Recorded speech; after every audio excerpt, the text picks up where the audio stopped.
Salam, hoş gördük. Təbrik edirəm. Çox sağ ol. Görürsən nə mənimsiyirlər. Sizdə şirürək var. Tez evlənənlə tez yuxudan duran uduzmaz. Yoldaşım işdədir, bu gün uşaqların anası mənəm. Medalımız da var, necə səhərçi? Ancaq Hacbala, asan deyil bunların hamısını boya başa çatdırmaq ha. Ha, sakit ol. Yox da, ata-oğlumuz necə biz də elə. Necə deyirsən, 6 nəfərsiz çıxar. 6 ne üçün? Məncə orada 8 uşaq var. Qızlar hesabdan deyil. Bilmək olmaz. Dünən biri burada bizi elə çaşdırıb ki, gəl görəsən. Eşitmişəm. Ha, sakit olun. Hökumət taksindən gəlmişdim öz taksimə gitməyə. Qeynanam danışdı. Yaxşı, hələlik. Yaxşı. Ha, qoyunuz kişinə kəni söhbət edeyim. Pissə.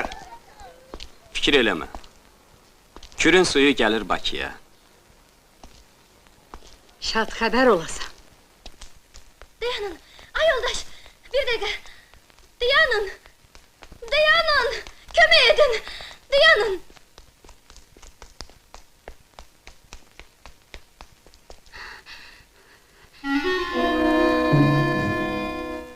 Başlayın, bilirsiniz küçəyə gedirəm, birdən başladılar mənə sataşmağa.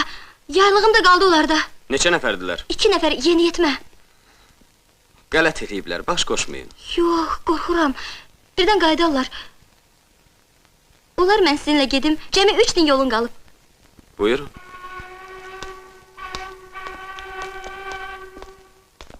Bir dəqiqə, bunu tutun. Plaşımı geyim. Çıxart plaşını bacım. Niyə? Üstündə ləkəsi var. Heç bir ləkəsiz adı yoxdur. Odur, dirsəyində. Sən də o dəstədənsən. Ay, kömək edin! Ay, kömək edin!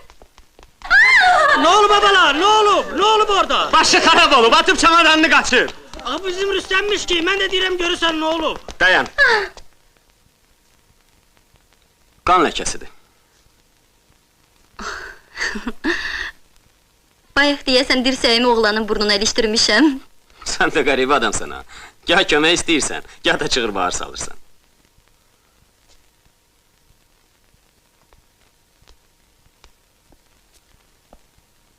Nə dayanmısan? Çıx get. Sən bütün məhəlləni yuxudan oyatdın. Əgər buradan tək getsən, sənə yenə sataşa bilərlər. Sonra gəl sübut elə ki, bu mən deyiləm.